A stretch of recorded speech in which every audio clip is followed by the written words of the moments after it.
ഞാൻ ഇവിടെ ഉണ്ടാക്കാൻ പോകുന്നത് ഒരു 4 മണി പലഹാരമാണ്.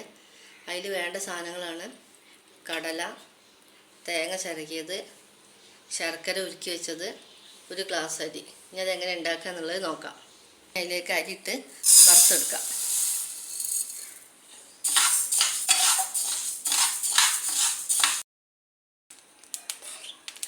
മൊരിഞ്ഞ് വന്നിട്ടുണ്ട് അരിയൊക്കെ. നമുക്ക് ഇനി ഒരു പാത്രത്തിലേക്ക് ചൂടാറാൻ വെക്കാം.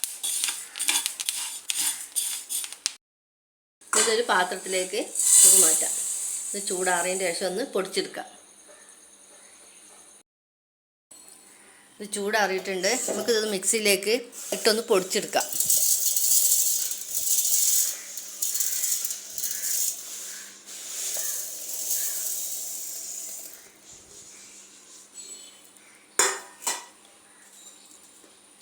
അതിൻ്റെ കൂടെ 2 ഏലക്കായും കൂടി കൂട്ടിയിട്ട് കൊടുക്കാം. ഇതൊന്ന് പൊടിച്ചെടുക്കാം. അരി പൊടിച്ചെടുത്തിട്ടുണ്ട്. ഇനി അതിലേക്ക് നമ്മൾ കടലയും കൂടി കൂട്ടി ഒന്ന് പൊടിച്ചെടുക്കാം. കടല കൂട്ടി പൊടിച്ചിട്ടുണ്ട്. ഇതിലേക്ക് നമുക്ക് ചിരകി വെച്ച തേങ്ങയും കൂടി ഇട്ടുകൊടുത്തൊന്ന് ഒരടി അടിച്ചെടുക്കാം.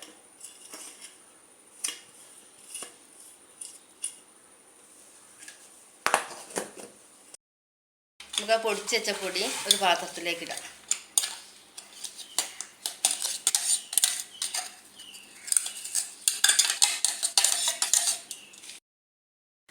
ശർക്കര ഉരുക്കിയത് നമുക്ക് അതിൽ പാർത്ത് കൊടുക്കാം. ഞാൻ അത് അരിച്ചെടുത്തതാണ്.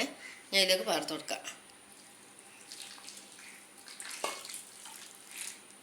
അങ്ങനെ കുഴച്ചെടുക്കാം.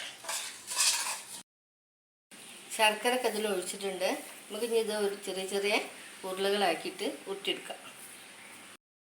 ഇവിടെ 4 മണി പലഹാരം റെഡി ആയിട്ടുണ്ട്. അരിയുണ്ട ഇതേമാതിരി വീട്ടിലുണ്ടാക്കി നോക്കുക. ഇഷ്ടമായെങ്കിൽ ലൈക്ക് ചെയ്യുക, ഷെയർ ചെയ്യുക, സപ്പോർട്ട് ചെയ്യുക.